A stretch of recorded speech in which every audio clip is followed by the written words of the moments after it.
तो आज हूँ 9 जुलाई बुधवार 2025।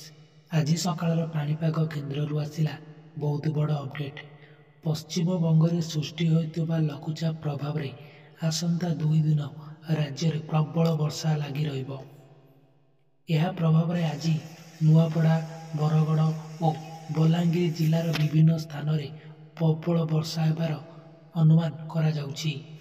लघुचाप प्रभाव रे आसंता काली मध्य विभिन्न जिले में प्रबल वर्षा संभावना रही।